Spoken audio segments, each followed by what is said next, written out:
When summer temperatures soar past 100 degrees, most of us reach for the thermostat or hide indoors with the air conditioner blasting. But on Amish farms across America, where electricity is shunned and modern cooling systems are never installed, families manage to stay calm, functional, and surprisingly comfortable during even the harshest heat waves. How? Through a time-tested system of smart architecture, daily rhythm, natural cooling, and sheer resilience. The Amish don't treat heat as an emergency. They expect it, they prepare for it, and rather than depending on technology to escape it, they've built their lives around working with the weather instead of against it. This mindset begins with how their homes are built. Most Amish houses are constructed with high ceilings, thick walls, deep porches, and strategic window placement. These features aren't aesthetic, they're survival tools. High ceilings allow hot air to rise and stay away from living spaces, while thick walls made from wood or stone act as natural insulation, keeping interiors cooler throughout the day. One of the most effective passive cooling tricks used by the Amish is cross-ventilation. Their homes are designed with windows on opposite sides of rooms to create wind tunnels. By opening certain windows and closing others, they guide breezes through the house, flushing out stale air and replacing it with cooler outdoor currents, even when the air outside feels like an oven. Every window has a purpose, and the placement is intentional. Homes are often painted in light, neutral colors to reflect sunlight rather than absorb it. Roofs are made with materials that insulate from the heat, and attics are left vented or open to allow hot air to rise and escape naturally. Many families install simple window awnings made from wood or canvas to shade the glass and prevent solar heat gain during the hottest hours. But structure is only the beginning. Amish daily life is organized to avoid heat stress altogether. Heavy labor like fieldwork, baking, or construction is done early in the morning before the sun fully rises, or late in the evening after it begins to set. The hottest parts of the day, between noon and 4 p.m., are reserved for rest, sewing, shelling beans in the shade, or working inside where it's cooler. This rhythm allows them to maintain productivity while respecting the body's limits. In the next part, we'll explore how the Amish use clothing, hydration, and cooling foods to stay physically balanced in extreme heat, without fans, refrigerators, or cold drinks from a machine. Clothing, hydration, and cooling foods. While it may seem counterintuitive to outsiders, the way the Amish dress in extreme heat is one of their most effective ways of staying cool. Long sleeves, high collars, and wide-brimmed hats might look warm to the modern eye, but for the Amish, these garments act as natural heat shields. They keep the sun off the skin, allow airflow underneath, and prevent sunburn while reducing water loss from sweat evaporation.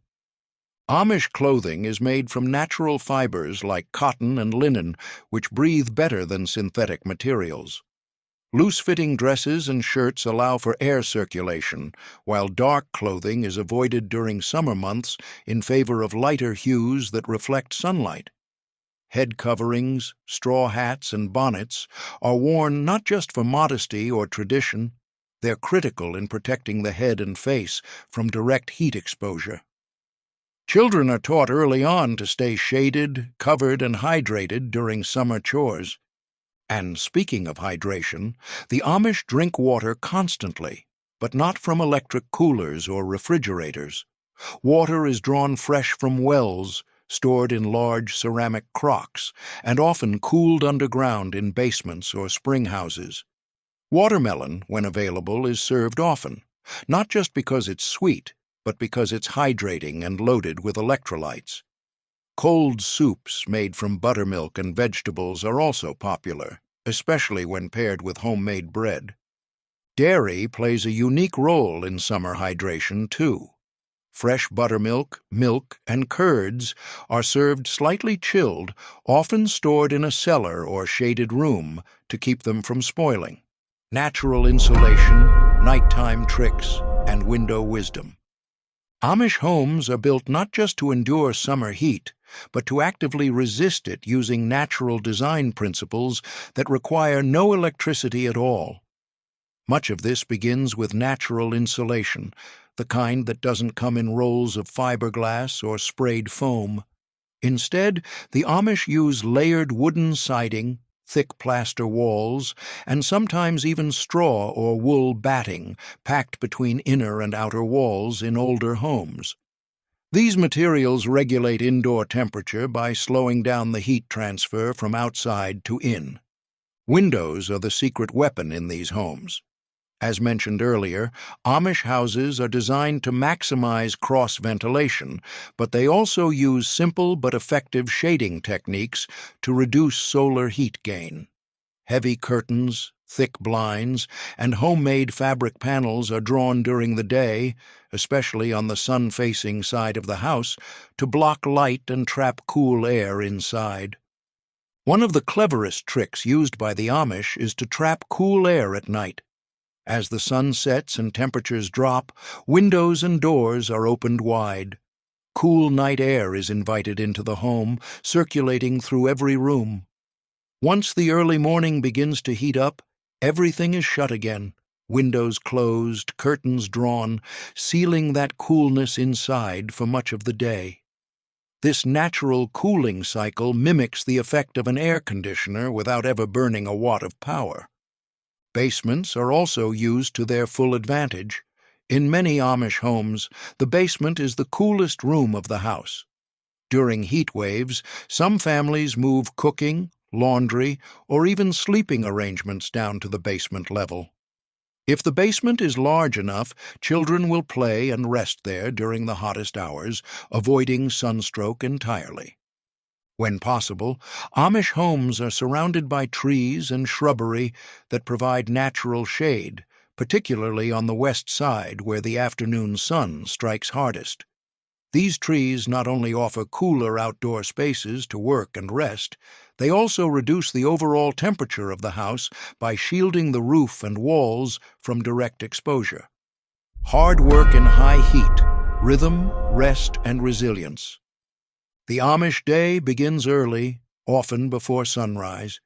Heavy tasks like harvesting, plowing, woodcutting, or hay stacking are tackled during the cooler hours of the morning. By the time the sun begins to peak in the sky, most of the strenuous outdoor work has already been completed. From midday to late afternoon, when the sun is at its most punishing, families shift their focus indoors, engaging in light chores like mending clothes, canning vegetables, preparing meals, or helping children with lessons. During peak heat hours, rest is not seen as laziness. It's a matter of prudence. Many families have a shaded area near the barn or house where they can sit and cool down. Cold water crocks are placed nearby, and sometimes a bowl of fresh melon or sliced cucumber offers refreshing hydration. The Amish understand the importance of listening to their bodies.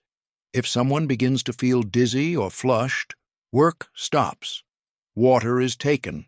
Rest is given. There are no production quotas or corporate deadlines pushing people to the brink of collapse. The land moves in cycles, and so do they. Clothing plays another role here. Men wear broad-brimmed straw hats to shield the face and neck, while women use bonnets or head coverings that allow airflow while offering sun protection. Light cotton shirts, long but breathable, prevent sunburn and heat exhaustion. Aprons are worn loosely and often swapped out if they become soaked in sweat, keeping skin dry and cool. Children are raised with a keen awareness of heat safety. They're taught how to work, but also when to pause, cool down, and move at a steady pace. But perhaps the most remarkable part of Amish heat endurance is their peaceful mindset. They don't rage against the heat. They accept it. They see hardship as part of the life they've chosen, and they find meaning in enduring it together. In their view, suffering is temporary, but what is built through patience and perseverance lasts.